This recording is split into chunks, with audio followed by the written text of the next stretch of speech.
Quero abrir, irmãos e irmãs, a Bíblia com você. Nós vamos ler Hebreus capítulo 7. Lá no livro de Hebreus, capítulo 7.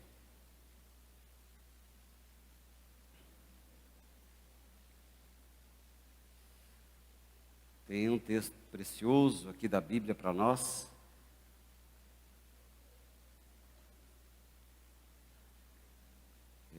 Hebreus 7. Vamos ver. Diz assim então a Bíblia: porque este Melquisedeque, rei de Salém, sacerdote do Deus Altíssimo, que saiu ao encontro de Abraão quando voltava da matança dos reis, e o abençoou, para o qual também Abraão separou o dízimo de tudo. Primeiramente se interpreta rei da justiça, depois também é rei de Salém, ou seja, rei de paz, sem pai, sem mãe, sem genealogia, que não teve princípio de dias, nem fim de existência, entretanto, feito semelhante ao Filho de Deus, permanece sacerdote perpetuamente. Vou ler também a partir do versículo 20. E visto que não é sem prestar juramento, porque aqueles sem juramento são feitos sacerdotes, mas este com juramento por aquele que lhe disse: o Senhor jurou e não se arrependerá, tu és sacerdote para sempre. Por isso mesmo, Jesus se tem tornado fiador de superior aliança. Ora, aqueles são feitos sacerdotes em maior número, porque são impedidos pela morte de continuar. Este, no entanto, porque continua para sempre, tem o seu sacerdócio imutável. Por isso também pode salvar totalmente os que por ele se chegam a Deus, vivendo sempre para interceder por eles. Com efeito, nos convinha um sumo sacerdote como este, santo, inculpável, sem mácula, separado dos pecadores, feito mais alto do que os céus, que não tem necessidade, como os sumos sacerdotes, de oferecer todos os dias sacrifícios, primeiro por seus próprios pecados, depois pelos do povo, porque fez isto uma vez por todas, quando a si mesmo se ofereceu. Porque a lei constitui sumos sacerdotes a homens sujeitos à fraqueza, mas a palavra do juramento, que foi posterior à lei, constitui filho perfeito para sempre. Esse é um texto precioso da palavra de Deus, que mostra para nós, né, esse sumo sacerdote, Cristo Jesus, o Senhor. E para a gente entender um pouquinho melhor, eu quero ler também Marcos, o Evangelho, capítulo 2, verso 1. Então, ali, Evangelho de Marcos, capítulo 2, verso 1, que fala assim, é uma história em que Jesus cura um paralítico. Dias depois, Marcos 2, verso 1. Dias depois, entrou Jesus de novo em Cafarnaum, e logo correu que ele estava em casa. Muitos afluíram para ali, tantos que nem mesmo junto à porta eles achavam lugar, e anunciava-lhes a palavra. Alguns foram ter com ele, conduzindo o paralítico, levado por 4 homens, e não podendo aproximar-se dele, por causa da multidão, descobriram o eirado no ponto correspondente ao em que ele estava, e fazendo uma abertura, baixaram o leito em que jazia o doente. Então, vendo-lhes a fé, Jesus disse ao paralítico: Filho, os teus pecados estão perdoados. Mas alguns dos escribas estavam assentados ali e brigavam em seu coração: por que fala ele deste modo? Isto é blasfêmia. Quem pode perdoar pecados, senão um que é Deus? E Jesus, percebendo logo por seu espírito que eles assim faziam, disse-lhes: por que arrazoais sobre estas coisas em vosso coração? Qual é mais fácil, dizer ao paralítico: estão perdoados os teus pecados? Ou dizer: levanta-te, toma o teu leito e anda? Ora, para que vocês saibam que o Filho do Homem tem sobre a terra autoridade para perdoar pecados, disse então ao paralítico: eu te mando, levanta-te, toma o teu leito e vai para a tua casa. Então se levantou ele, no mesmo instante, tomando o leito, retirou-se à vista de todos, a ponto de se admirarem todos e darem glória a Deus, dizendo: jamais vimos coisa assim. Jesus, o Filho, ele veio inaugurar para nós uma aliança muito superior ao que as pessoas estavam acostumadas ali com a religião do seu tempo.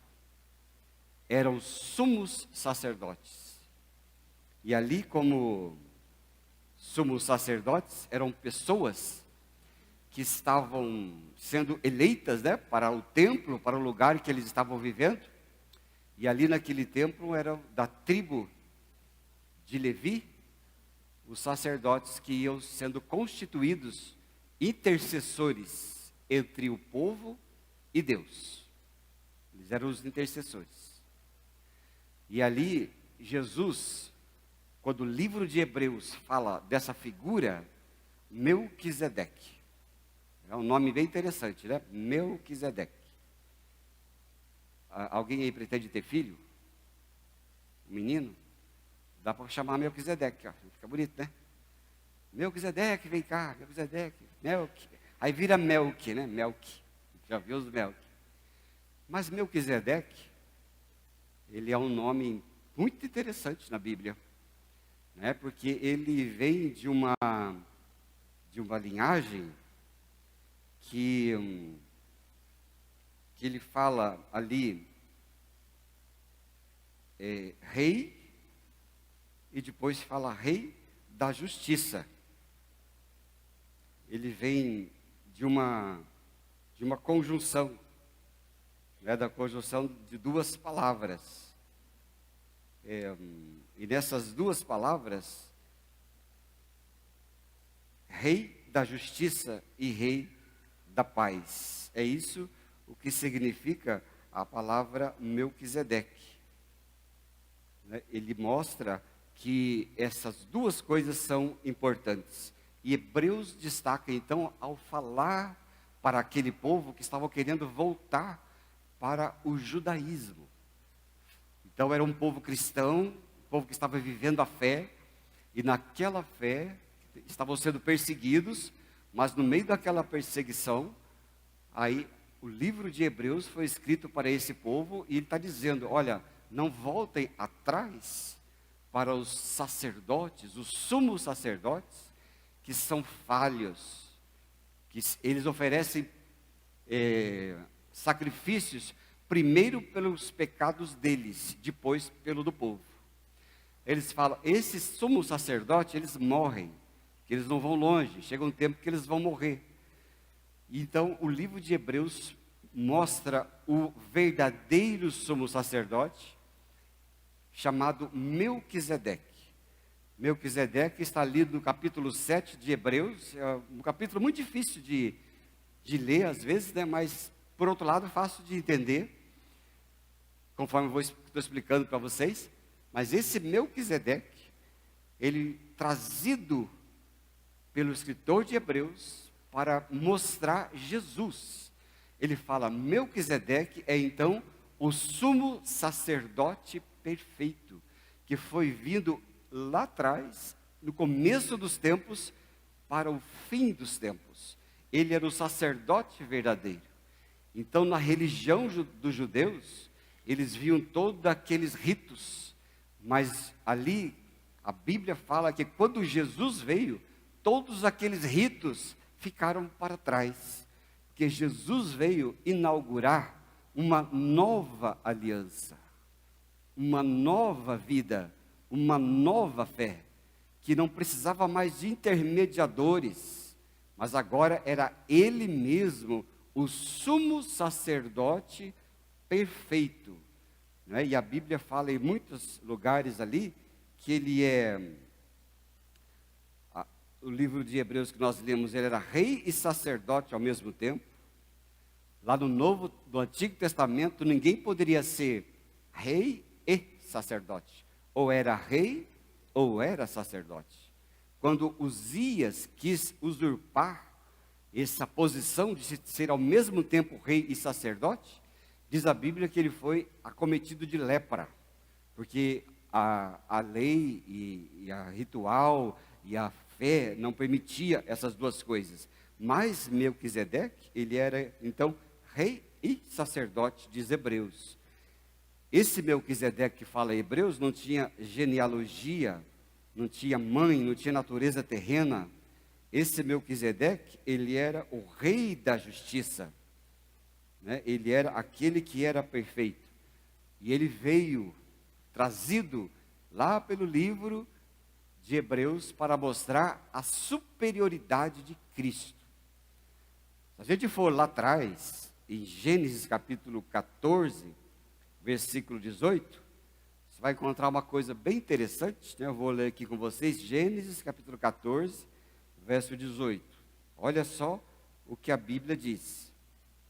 18 e 19. Ele fala assim: Melquisedeque, rei de Salém, trouxe pão e vinho. Era sacerdote do Deus Altíssimo. E abençoou Abrão, dizendo: Bendito seja Abrão pelo Deus Altíssimo, Criador dos céus e da terra. Bendito seja o Deus Altíssimo, que entregou os seus inimigos em suas mãos e entregou o dízimo de tudo. E ali ainda, bem no comecinho, está escrito que Melquisedeque, rei de Salém, trouxe para Abraão, não sei se vocês lembram o que leram, quais foram os dois elementos que ele trouxe? Lembram? Pão e vinho. Abraão saiu para guerrear. Quando Abraão saiu para guerrear, voltou, diz a Bíblia, da matança, e foi para o lugar, ali a sua terra. Nesse meio tempo, veio de encontro a ele esse sumo sacerdote, diferente, sem genealogia, sem pai, sem mãe, sem origem terrena. Ele simplesmente apareceu, e quando apareceu, trouxe o pão e vinho, para estabelecer uma aliança com Abrão. Essa aliança era muito antes da lei de Moisés. A lei de Moisés, você sabe, né? Foi tudo. O que deu característica ao povo de Israel e ao povo judeu? Foi Moisés e as leis. As leis: não matarás, não furtarás, não dará falta de testemunho, não fazer isso, não fazer aquilo. E aquilo tudo foi constituído o povo de Deus. E o povo foi indo. Mas quando esse Melquisedeque apareceu, ele foi antes de Moisés. Aliás, Abraão nem era Abraão, era Abrão. E esse Melquisedeque, rei de Salém, Melquisedeque, que significa rei da justiça, rei da paz, ele foi de encontro. E naquele encontro que ele fez, ele chegou para Abraão, o abençoou, trouxe o pão e vinho para mostrar a aliança que haveria de vir lá na frente. E Abraão deu para esse Melquisedeque o dízimo de todas as coisas. Dízimo de todas as coisas, às vezes nós quantificamos, né, dízimo com os nossos bens, com o dinheiro, com bastante coisa. E nós estamos acostumados a ouvir isso também, e é muito importante. Essa mordomia, ela vem antes de tudo. Porque Deus, quando nos criou, os seres humanos, né, nós, Ele nos deu todas as coisas, e Ele estabeleceu que a primícia da nossa vida fosse dEle. A primícia do tempo, a primícia da vida, a primícia dos pensamentos, a primícia do dia, a primícia dos bens, tudo antes, como uma aliança com Ele. Quer saber quem está aliançado com Deus? É só você olhar para a sua vida e você vai saber se aquilo que vem às suas mãos, o primeiro de tudo é dele. Se o primeiro de tudo não for dele, você está em falha com a aliança divina. Porque o primeiro de tudo é de Deus, né? A gente bate tanto na questão de dízimo e oferta, ela é tudo. Se for ver, as pessoas mais bem-sucedidas da vida são aquelas que são dizimistas e ofertantes, porque o coração delas não está nas coisas, mas está em Deus, que é a fonte de todas as coisas. E ele sabe que tudo dele é de Deus, que é manifestado, né, pelas primícias dele. Mas chegou o Melquisedeque, Abraão fez isso, que era antes de tudo, de lei, de Moisés, de coisa arada toda, chegou antes e deu o tudo. E Melquisedeque fez aquela aliança com ele. Esse Melquisedeque, quem, né, que era? A gente pode ver na Bíblia que esse Melquisedeque, ele era uma das manifestações de Cristo na terra. A gente fala isso de teofania, né? Existem muitas teofanias na vida, ou manifestações de Deus na terra. Interessante que eu estava escutando uma história, que foram levar um vídeo para uma terra distante, não alcançada pelo Evangelho, e eles foram levar o vídeo, passar o filme de Jesus. Não era o Chosen, não, era uma coisa mais antiga. Quando eles começaram a passar, aqueles nativos diziam: nós conhecemos esse cara aí. Ele falava: mas como assim você conheceu esse cara? Isso que era um ator. Não, nós conhecemos, ele veio aqui antes de vocês. E agora nós estamos vendo ele. Olha cada coisa, né? E isso só um exemplo, de muitos exemplos, da presença de Jesus nesta terra. Da presença de Jesus na nossa vida. Quem e como ele veio. E ali foi Jesus numa manifestação. Agora, olha a coisa interessante que nós encontramos lá em Mateus, capítulo 26, verso 26 e verso 28. Você vai encontrar uma coisa muito interessante aí da Bíblia. Lá em Mateus. Então diz assim a Bíblia: enquanto comiam, tomou Jesus um pão e, abençoando-o, o partiu e o deu aos seus discípulos, dizendo: tomai e comei, isto é o meu corpo. A seguir, tomou um cálice, tendo dado graças, deu aos discípulos, dizendo: bebam dele todos, porque isto é o meu sangue, o sangue da nova aliança, derramado em favor de muitos para a remissão de pecados.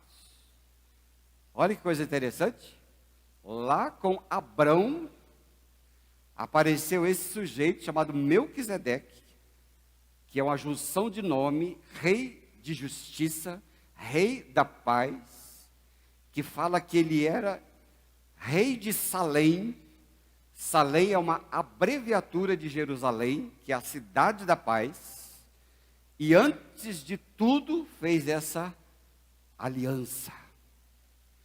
Depois que toda a história se passou, lá com Jesus ele vem repete a mesma coisa com os discípulos. Ele toma de novo. O que ele toma de novo? O que ele toma de novo, povo? O pão e o vinho, que é o símbolo do corpo e o símbolo do sangue. E faz a mesma coisa do que ele fez com Abraão. A diferença é que agora ele estava se manifestando, não como os sacerdotes do passado, mas como o sumo sacerdote, o perfeito, aquele que não tem defeito, que tornou-se sumo sacerdote, diz lá em Hebreus capítulo 7, para sempre. É aquele que intercede por nós, é aquele que vive conosco, é aquele que não é temporário, mas aquele que é para sempre, que se ofereceu como sacrifício perfeito, e ele não precisa repetir mais os rituais, porque ele se fez aquele que era para sempre. Olha que coisa interessante, não é? A gente vê Jesus da sua manifestação em nossas vidas. Jesus é uma manifestação na história, né? No mundo, e ele vem passando desde Abraão e foi indo pela história, e ele foi sendo pregado, e ele foi sendo anunciado pelos profetas, e depois ele é consumado quando nasce, e quando ele nasce, ele é o Cristo, o Filho do Deus vivo, que agora veio definitivamente para resgatar seus filhos e filhas. Amém, queridos? Resgatou a nós. É o sumo sacerdote, é o nosso sacerdote. Você não precisa mais dos intermediários. Você está com um caminho livre para Deus, sabia? Nada mais está entre você e Deus, porque Jesus, ele abriu todo o caminho para você e para mim. Porque ele se postou como aquele que é para sempre. Ele é aquele que cuida de nós, que zela de nós e nos deu essa bênção de sermos abençoados com a sua paz. Amém, amados? E olha o que ele fez lá com aquele homem que foi descido lá pela cama, né? Você viu? Lembra lá que nós lemos o Marcos capítulo 2. Jesus ali começou a lidar com aquele paralítico. Mas o que ele deu com aquele paralítico foi coisa interessante. Né? Nós vemos lá em Marcos 2, era aquele povo que viu que Jesus estava lá dentro de uma casa, mundaréu de gente, não tinha como levar o amigo, mas eles foram atrás, fizeram um malabarismo todo, uma criatividade fenomenal, colocaram o paralítico por dentro do telhado e desceu ali onde estava Jesus, e desceu aquele homem. E ali, o que Jesus fez, uma coisa foi muito interessante, antes da cura, ele falou: meu filho, perdoados estão os teus pecados. Olha que coisa boa, irmãos. Ele falou: perdoados estão os seus pecados.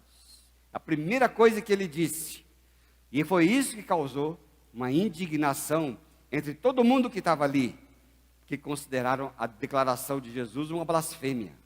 Mas naquele momento, Jesus mostrou a sua autoridade e o seu sacerdócio. E foi ali naquela cura que Jesus mostrou quem era. E essa cura física, foi esse sinal visível do poder de Deus e de Jesus para perdoar pecados, mas também mostrando que ele veio restaurar não só o corpo, mas restaurar a alma e a vida daquele povo todo. Mas o que causou constrangimento foi isso, que ele falou para aquele homem e disse: perdoados estão os teus pecados. Aquele povo lá não ficou nem aí, parece que aquele paralítico foi curado, levantou e começou, né, a glorificar a Deus ali, porque, você imagina, né, gente, uma pessoa que é paralítica e ser curado. Você acha que é pouca coisa isso? Sim ou não? Não, né? O paralítico estava em situação difícil, e Jesus olha para ele, depois faz aquele momento de cura, e o povo fica pegando.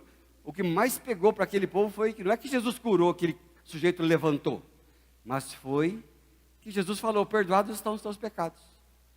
E eles falaram assim: mas por que Jesus faz isso? Ele não pode fazer isso. Que autoridade ele faz isso? E queriam matar Jesus. Mas naquele momento, irmãos e irmãs, Jesus estava mostrando que ele era o sumo sacerdote, que ele era aquele que veio, que tinha uma aliança superior àqueles sacerdotes que estavam lá na religião. Mas ele veio ali como o homem, o Filho de Deus, olhou para aquele sujeito, e olhando para aquele sujeito ali, ele falou: filho, perdoados estão os teus pecados. E o povo ficou alvoroçado, mas para que depois que ele explicou, para que o povo não ficasse alvoroçado, ele falou para aquele sujeito: levanta, pega a tua cama e anda. É a autoridade de Jesus sobre a vida das pessoas. É o homem que não é só um homem, mas era o Filho de Deus, que veio a esta terra, a este mundo, para abençoar, salvar, perdoar pecados e nos colocar de pé. Amém, amados? Ele nos coloca de pé com autoridade. O Jesus que nós cremos não é qualquer pessoa.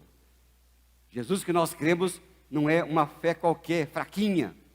Não, ele é alguém que ele se manifesta no meio de cada um de nós. Ele se manifesta perdoando os nossos pecados, dando a sua graça de perdão e dizendo assim: filho, filha, eu te coloco de pé agora, porque agora nada é mais obstáculo para você encontrar o meu Pai, porque agora eu te perdoo.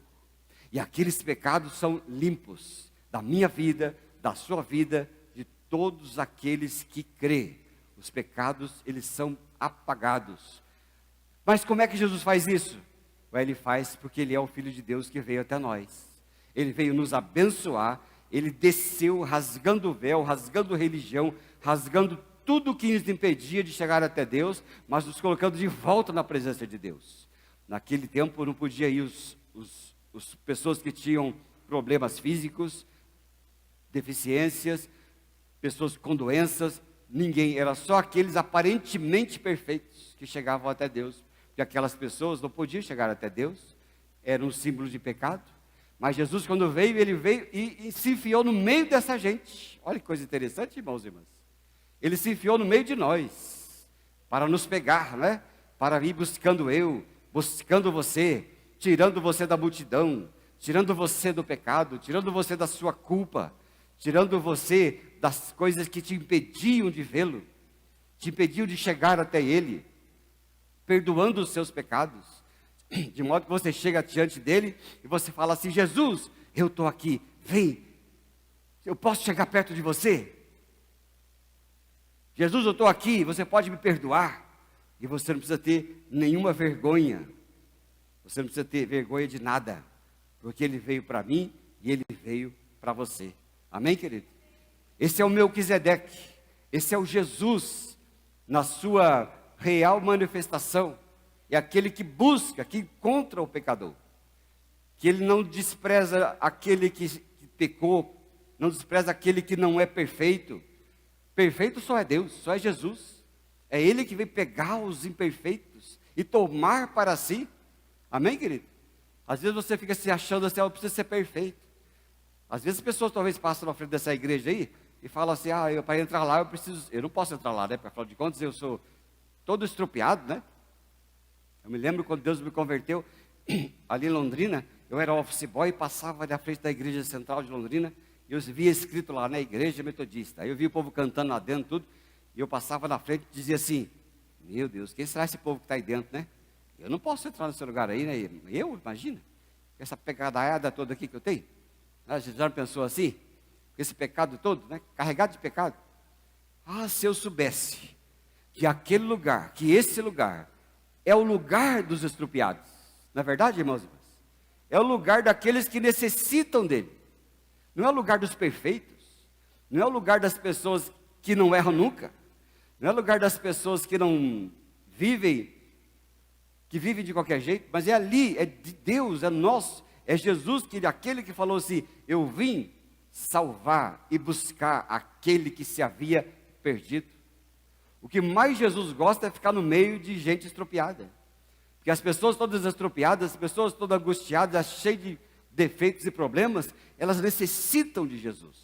Porque quando Jesus entra na sua vida, é o sumo sacerdote que fez um templo dentro do seu coração, do meu coração. Sabia? Ele entrou dentro de você. É de modo que a Bíblia fala assim, que vocês são o templo do Espírito Santo. Né? Alguns são maiorzinhos, já no templo, é a catedral do Espírito Santo, né? Outros são a capelinha do Espírito Santo. Mas não importa, onde Jesus chega, ele chega e fala, olha, eu vou aqui porque você é o meu templo, porque agora eu estou dentro de você. Você não precisa mais ir lá atrás do pastor fulano de tal, da pastora fulano de tal, do padre fulano de tal, do papa fulano de tal, do bispo sei lá quem, o sumo sei lá quem. Não, esse já foi figura do passado. Eles estão em cargos, mas o que eu sou o Jesus, o seu sumo sacerdote, o sacerdote pessoal, o Deus que está dentro de você, o Deus que está acessível. E quando Ele entra na sua vida, tudo em volta de você começa a entrar no lugar. Amém, irmãos e irmãs? Ele entra tudo no lugar. Aquele que era desajustado se ajusta, não é? Aquele que era egoísta, o egoísmo vai desaparecendo. Aquele que não sabia se relacionar, começa a se relacionar diferente. Aquele que não sabia viver, começa a viver diferente. Por quê? Porque o Melquisedeque, aquele que partiu o pão, que partiu e disse, esse é o meu corpo por vocês, esse é o meu sangue por vocês, desde Abraão até agora, eu sou aquele que coloca a sua vida no lugar. Amém, amados? Se você não tem se acertado, eu lembro que uma vez, lá uns 20, 30 anos atrás, ou mais, né? Você nem sabe quantos anos eu tenho. Me perguntaram hoje, quantos anos você tem? Eu disse, 49. Depois que eu fiz 49, nunca mais fiz anos, né? Já faz 6 anos isso aí já. Mas é 49 para evitar. Falei, olha, lá uns trocentos anos atrás, eu lembro que um dia, eu até escrevi na minha Bíblia assim, ó, eu estou falido. Aí o Espírito Santo falou assim, que ótimo. Tem gente que só consegue ir para frente depois que decreta a falência. Não é verdade?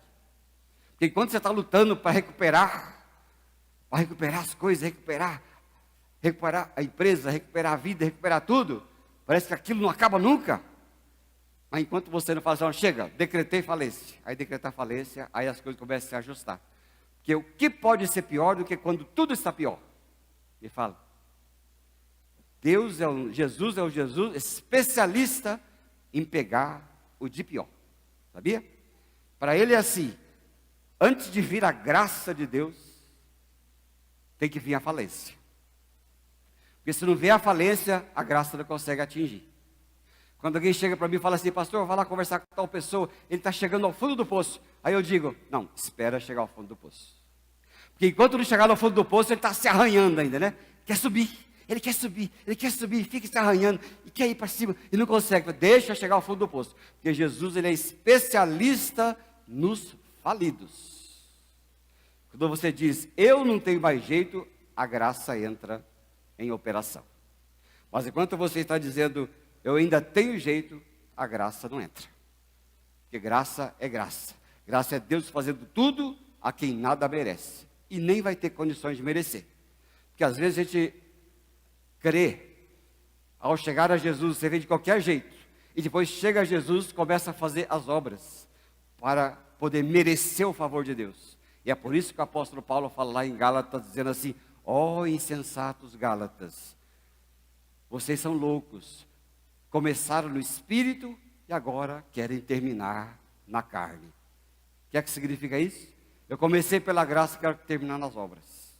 Porque agora eu fico cheio, né? Agora eu sou metodista há 20, 35 anos. Agora, né, eu tenho um cargo. Agora eu tenho um nome. Né? Eu tenho até meu nome escrito aí no banco aí, né? Até estou sabendo quem senta nos bancos aí agora, viu? Eu sei daquele banco que tem aqueles irmãos lá, eu sei alguns tem para cá, sei que outros tem por ali, eu sei onde vocês sentam. Eu sei que vocês sentam aqui, está escrito seu nome aí, no banco? Ainda não? Vamos ver. Aí, olá, está escrito seu nome aí no banco? Você não sai daí, eu acho que está escrito. Deixa eu ver outra pessoa aqui. Até você senta, geralmente senta aí ou ali, né?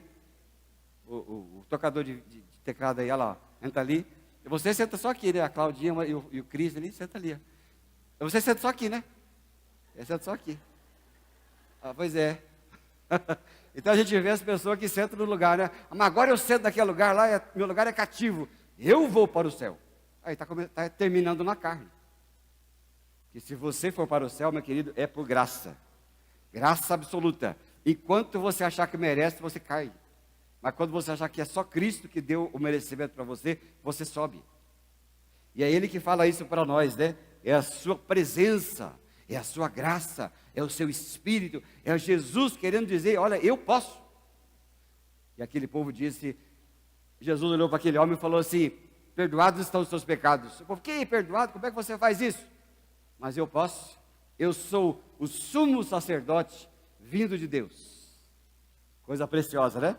Eu sou aquele que veio. Mas Jesus é tão misericordioso, que ele olhou para aquele homem ali, e disse, meu filho, perdoados estão os seus pecados, pega a tua cama, anda. Olha, irmãos e irmãs, Jesus sempre vai falar para mim e para você, pega a sua cama e anda. Amém? Qual que é a sua cama? Você fica deitado o tempo todo? É a cama do comodismo? É a cama da doença? É a cama da reclamação? Tem gente que acostumou tanto com a angústia dos problemas, que não querem nem mais ser curados, é ou não é? Não querem nem mais chegar até Deus, que acostumou. A gente acostuma até com o sofrimento, ao invés de chegar para Jesus e dizer assim, Jesus, eu quero a sua cura. E Jesus olhar para você e falar assim, pega aquilo que te paralisa e anda, porque eu não quero mais você paralisado nisso.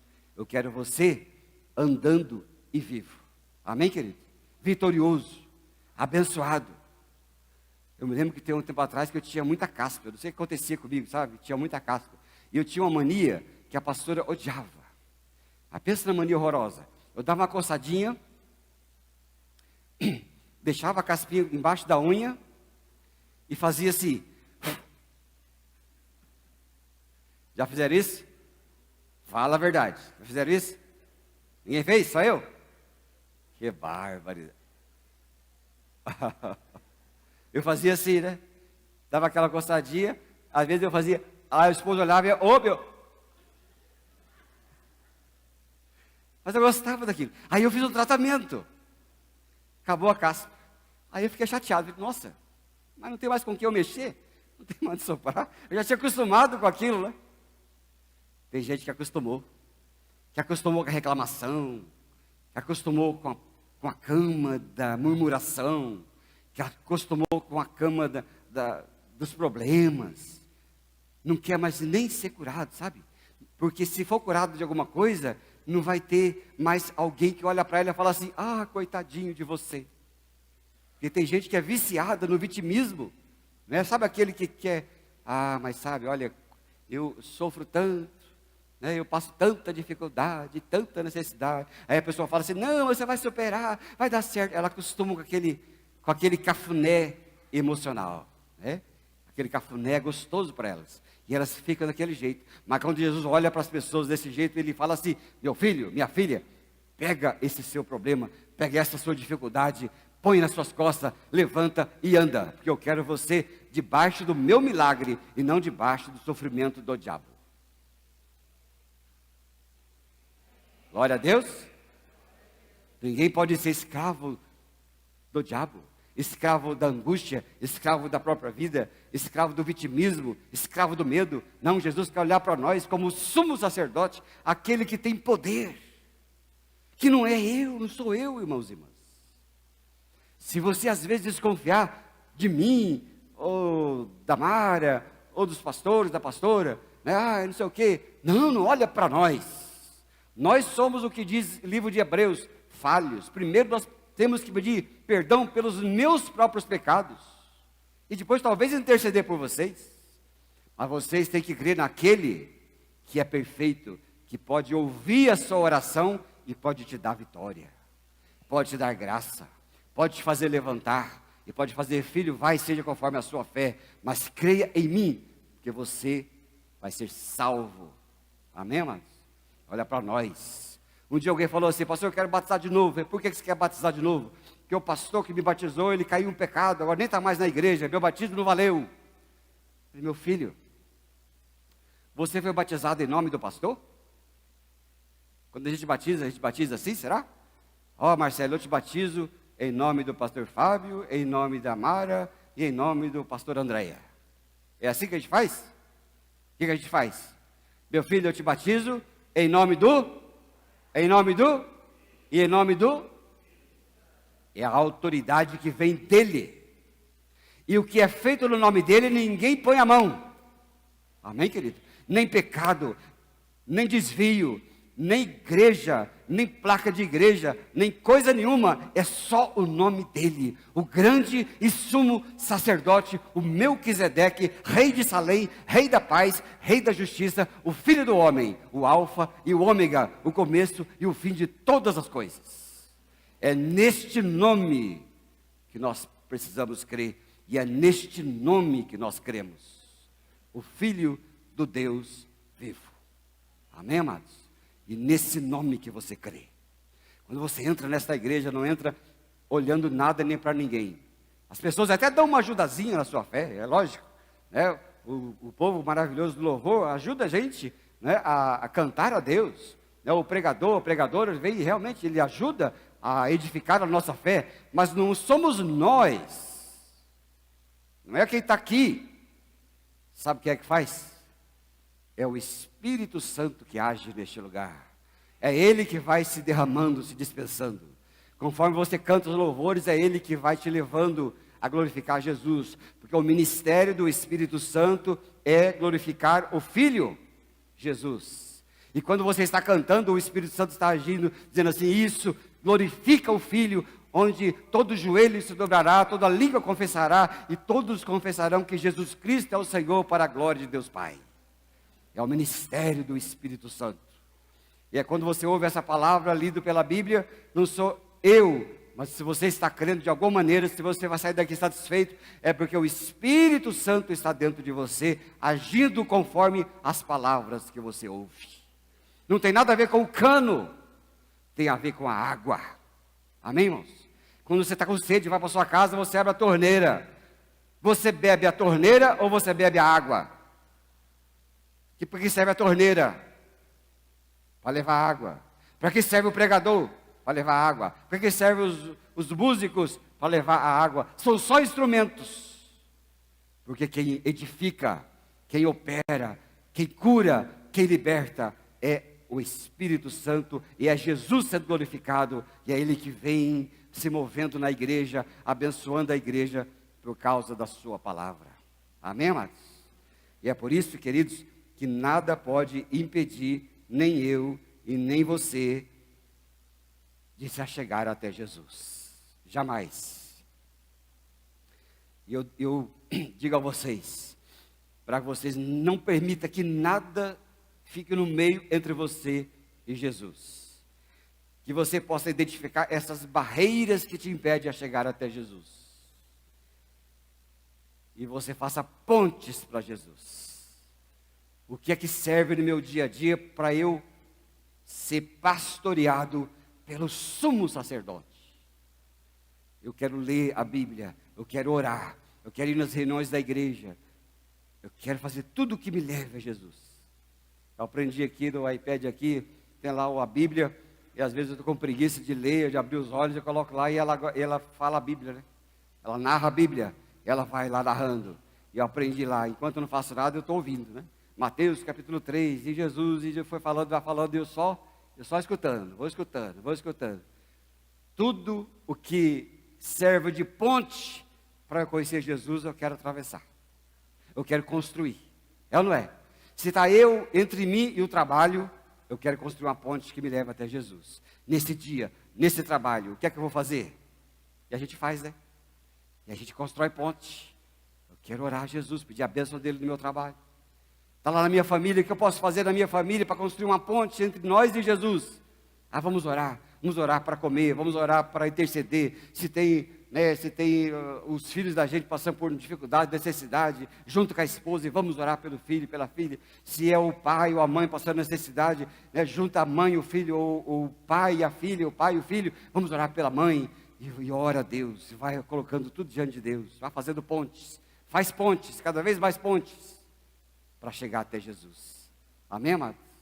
E a ponte que nos leva ao sumo sacerdote. E Ele vai te abençoar, vai me abençoar. Cada dia mais. Porque o Espírito Santo é conosco. Amém, amados? Vamos orar ao Senhor? Vamos orar ao Senhor, vamos colocar a nossa cama para Ele, deixar Ele colocar nas nossas costas? Vamos fazer isso? Quais são as barreiras que estão te impedindo de ser pastoreado por Jesus? Parou para pensar? Quais são as barreiras que estão te impedindo de ser pastoreado por Jesus? Temos levantando, nós ficarem sentados? Vocês querem fazer levantar? Ou vocês querem fazer? Vamos fazer melhor. Vocês que querem oração, entregar a Jesus, vem aqui no altar. Vem aqui no altar. Vamos colocar nossas camas no altar de Deus?